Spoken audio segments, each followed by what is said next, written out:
En directo, aquí en Para Todos Lados. Agosto de 1944. Con la liberación de París por los ejércitos aliados, la ocupación de Francia por la Alemania nazi toca a su fin. Diversos grupos de guerrilleros antifranquistas que han estado combatiendo en la resistencia francesa contra Alemania entienden ahora que el régimen de Franco ha quedado abandonado a su suerte. Se pone así en marcha la Operación Reconquista de España, que llevará a 10.000 guerrilleros armados a penetrar en la península por el Valle de Arán para derrocar al régimen franquista. En el transcurso de la Segunda Guerra Mundial, alrededor de 21.000 integrantes del Maquis, la guerrilla antifranquista que viene actuando desde el final de la Guerra Civil, se encuentran integrados en las diversas organizaciones de la resistencia francesa, que luchan contra el invasor alemán. La más importante es la agrupación de guerrilleros españoles de ideología comunista, integrada por 12.000 hombres muy bien armados.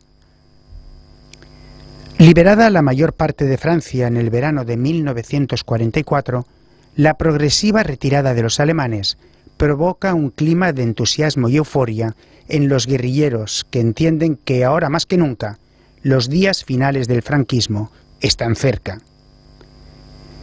En medio de ese clima, la Unión Nacional Española, plataforma política del Partido Comunista Español, pone en marcha la Operación Reconquista de España, que consiste en introducir, a través del Pirineo, cerca de 10.000 guerrilleros que intentarán derrocar al régimen por la vía armada. La incursión más importante tendrá lugar a través del Valle de Arán. Una vez conquistado el valle, los guerrilleros proclamarán la República, con un gobierno provisional presidido por Negrín. Luego se reclamará la intervención aliada, que ayudará a derrocar a Franco. El 19 de octubre de 1944, los integrantes de la 204 División de Guerrilleros, formada por 12 brigadas de 300 hombres, más una de reserva, se lanzan a la invasión del Valle de Arán, bajo el mando de Vicente López Tovar.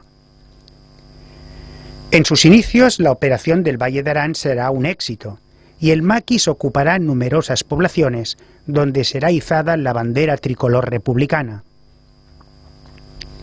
Pero muy pronto las fuerzas franquistas establecidas en la frontera reaccionarán con un gran despliegue que alcanzará los 30.000 efectivos.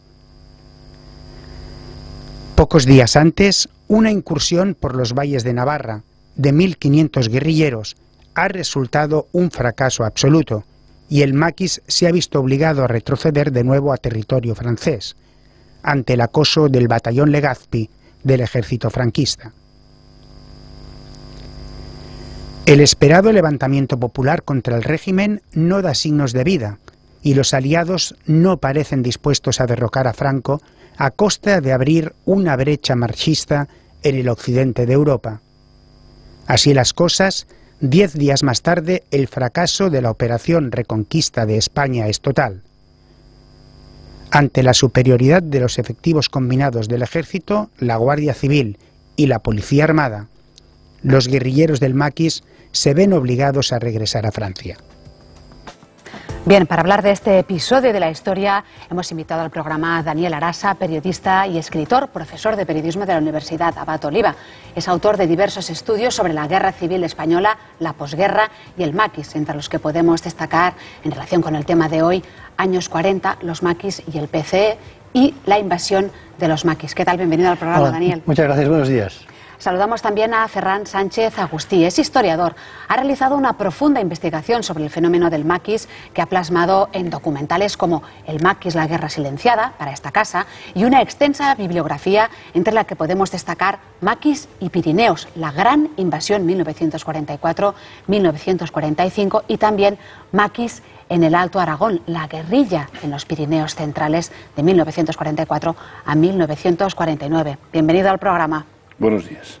Bueno, antes de empezar, nos gustaría que nos definieran más ampliamente para todos nuestros telespectadores qué es ese grupo de guerrilleros conocido como el Maquis, empezando también por la propia palabra, por el significado de esa palabra. Profesor. Sí, el origen es el Corso, de Córcega, en que es una zona de matorrales, zona agreste, y se refiere a que estaban gente que está en el monte, en esta situación, ¿no? Pasó luego a Francia y lo utilizaron para la guerrilla francesa, la resistencia, en la cual, la resistencia francesa, que el porcentaje de españoles es muy alto. Y se coge este nombre, a un individuo llamado maquisard, el conjunto es el maquis, el maquis, lo que pasa es que la S los franceses no la pronuncian, la S final, ¿no? Entonces, viene este nombre. En realidad para nosotros nos gusta más el de guerrillero, y a los propios maquis españoles llamaba guerrillero. Crearon en Francia la agrupación de guerrilleros españoles. Los que están en el maquis francés se encuentran los franceses, que cuando salen con armas a luchar contra los alemanes son maquisards, y luego están los españoles, que cuando salen a luchar contra los alemanes son guerrilleros. Pero se encuentran juntos, escondidos en los bosques. El bosque, la ocultación es el maquis. Sí, pero es más famoso lo de guerrillero. O sea, la guerrilla es un nombre universal. Sí. Incluso mientras que el de maquis se queda en de Francia, o nosotros aquí, o el partisán que queda en el este de Europa. Pero es que quien ha inventado, digamos, la guerrilla es este país, ¿no? Para bien o para mal, en todo caso, pero es así, ¿no? Y en España, aunque en España ya hay, durante la guerra civil, hay maquis, digámoslo así, que son los llamados huidos, la gente que no ha podido escaparse a Francia, que está escondida en los montes. ¿Maquis huidos?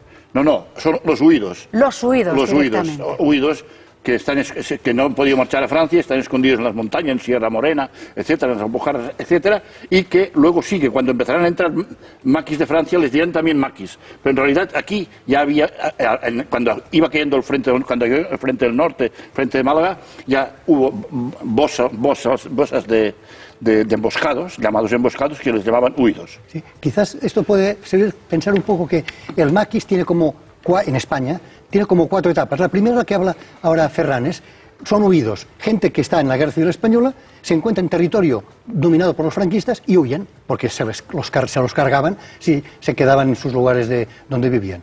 Y se convierten, de alguna forma, en disidentes o luchadores, quizás no tanto porque ataquen, sino si son atacados, o porque huyen o porque han de buscar comida.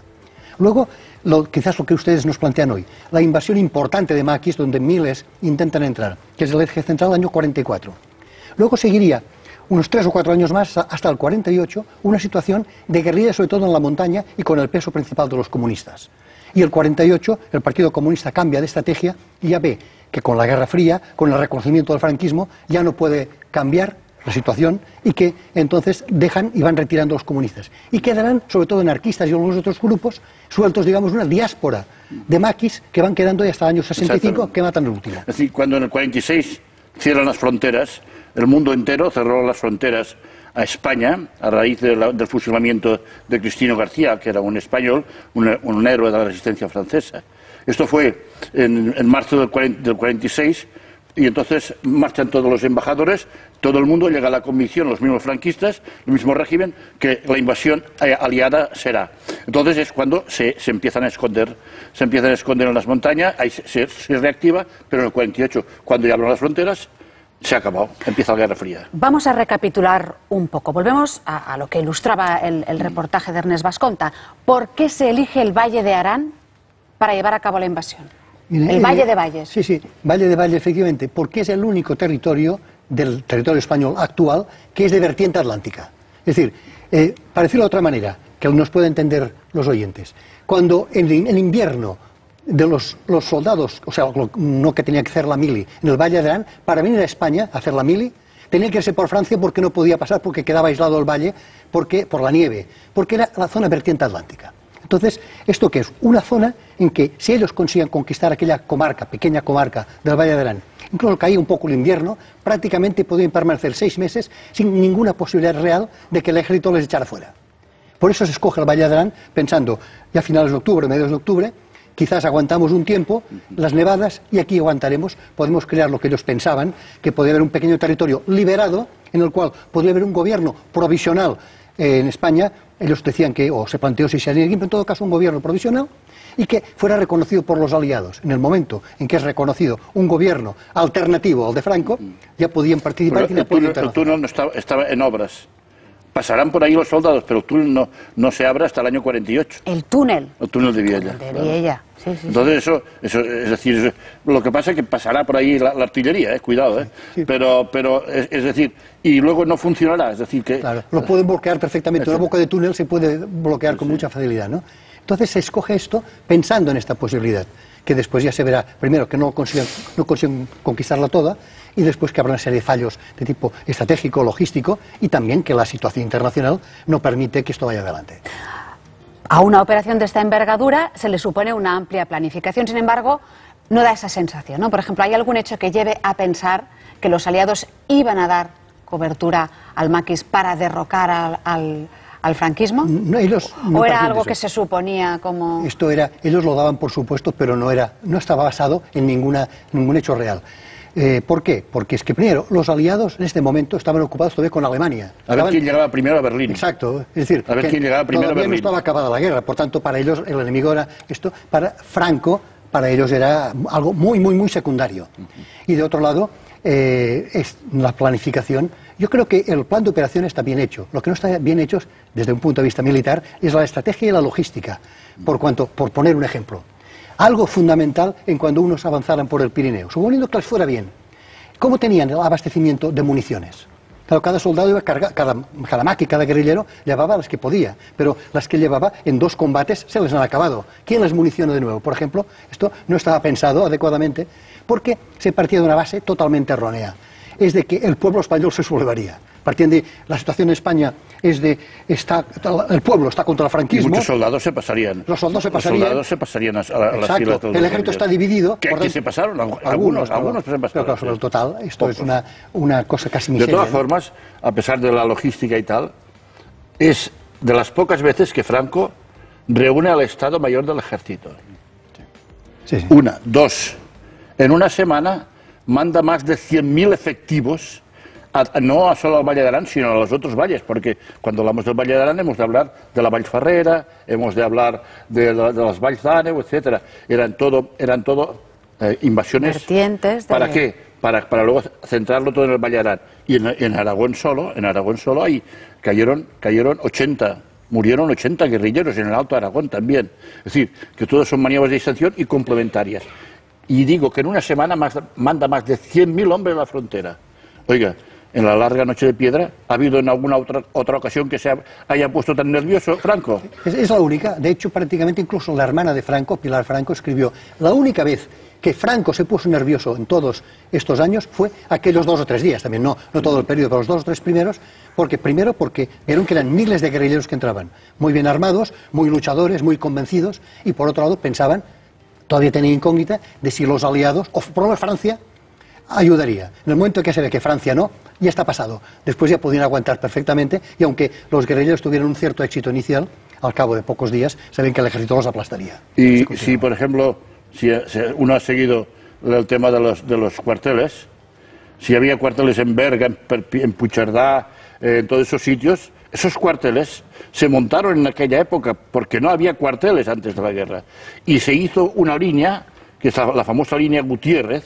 ¿Por qué? Porque se fue creyendo que vendrían los aliados y con ellos volverían los maquis. La línea Gutiérrez que costó más que 10 valles de los caídos juntos. Es una línea de fortificaciones, de búnkers, de más de 1.800 búnkers, desde la playa de Fuenterrabía hasta por Coll de Bolitres. En parte también pensaba con los alemanes, porque hubo momentos que también los alemanes estuvieron a punto de entrar en España. Ese es otro tema distinto, pero sí, ¿no? Entonces, como usted decía muy bien, los aliados no estaban para esto. No. Incluso el Partido Comunista Francés, que podía ser el más proclive, dijo: oiga, nosotros estamos por la guerra con Alemania, y además, como después de acabar este proceso del Valle de Arán, esta lucha, hubo grandes tensiones en el Partido Comunista. Los del Partido Comunista Francés casi echan a patadas, digamos, a los de aquí, pensando: esto ha sido una provocación, un problema, ustedes nos querían enredar en una aventura. Instrumentalizar la ideología con fines... Es que pareció, después fue una maniobra de Carrillo y de otros, queriendo culpar a los que ordenaron la operación. Los que tuvieron la idea. Tuvieron la idea. Que otra cosa es que se equivocaran, pero los plantearon como si hubiesen sido traidores al Partido Comunista para llevar a los guerrilleros allí y que hicieran una masacre, es decir, para que destruyeran los guerrilleros, lo cual era falso. Porque Monzón, la idea de Monzón es brillante. Vamos a ayudar a los franceses a luchar contra los alemanes y luego con las armas que tendremos y tal. Es decir, solamente fue una persona muy brillante, que luego fue incluso profesor de SADE. Sí, no fue una persona brillante, efectivamente. El planteamiento de entrada es brillante con un déficit fundamental. No entendieron la situación del país, pensando de que se sublevaría cuando esto de ninguna manera se produciría, y no entendieron que los de fuera, los aliados, tampoco apoyarían, sobre todo porque los aliados se dieron cuenta de una cosa. ¿Y después qué? Es decir, exacto, ¿y quién ponemos? Si logramos que caiga Franco, ¿quién? Hubo una reunión, que recuerdo que en uno de los libros yo lo explicaba, con guerrilleros, con unos representantes norteamericanos y británicos. Entonces, después de estarlo explicando, decía, ¿qué pondremos, república o monarquía? Y uno dice, ni república ni monarquía. Entonces, ¿qué? Pues otra cosa más nueva, es decir, de hecho, un régimen comunista. Cuando los americanos, los ingleses, oye, que aquí quieren hacer un régimen comunista, dejémoslo estar, preferimos Franco que esto. Un general, dice, para general ya tenemos uno, Franco, respeta la propiedad privada y ha puesto un cierto orden, por lo tanto, pues ya está bien, fue el mal menor. Y ahí se quedó Franco y todos los exiliados. Como ustedes bien decían, la mayoría del maquis se agrupa en torno al Partido Comunista de España, ¿no? ¿Cómo va a influir este hecho en la decisión de los aliados de no dar cobertura a la invasión? ¿Fue así de radical, como decían ahora? En plan, sí. Si sale la palabra comunista, no. Bueno, ellos de entrada no participan. No, porque ellos dicen Unión Nacional es una plataforma que habla de restablecer la República. No habla de instaurar un régimen comunista, vamos, y habla de restaurar, y además ellos siempre luchan por la República, y las banderas que izan en el Valle de Arán son los de la República, es decir, que no hablan de un régimen. Lo que pasa que, en fin, a los aliados Churchill fue el mismo Churchill, que fue el que armó la resistencia francesa, y cuando armó la resistencia francesa dijeron, oye, que allí hay muchos rojos, hay muchos comunistas españoles, es igual, armarlos, luego ya les quitaremos las armas, porque para vencer a Hitler soy capaz de aliarme con el demonio, con el diablo, y así fue. Pero luego los dejaron, pero eso fue así, de este sencillo. Entonces, ¿qué sucede con el maquis, ¿no? Después de esta derrota y del regreso de los guerrilleros a suelo francés? Va Carrillo al Valle de Arán, en parte ya decisión de los propios maquis. En todo caso, Carrillo ordena, hombre que era del buró político, porque hay que tener en cuenta que quienes ordenaron o pusieron en marcha la acción del Valle de Arán eran comunistas, básicamente, pero no eran de la dirección de base, digamos, no eran de la acción política, sino que un poco creados ante la ausencia de los líderes, de los dirigentes. Entonces llega Carrillo, ordena la retirada. Después de esto, primero ya tienen algunos problemas con los franceses. Los franceses empiezan a querer desarmar a los maquis. Cuidado, los maquis españoles me refiero, y también los suyos, porque De Gaulle ya no está para historias, quiere otra situación. Y por otro lado, se retiran, político. Básicamente se retiran. Pero quedarán unos 1000 guerrilleros en los llamados chantiers, que son las explotaciones forestales, que continuarán entrando grupos, siempre entendido en un contexto internacional de que tienen que venir un día los aliados, que esto se acaba en el 48. Estamos hablando casi toda esta tertulia del maquis, de los comunistas, pero ¿y los anarquistas?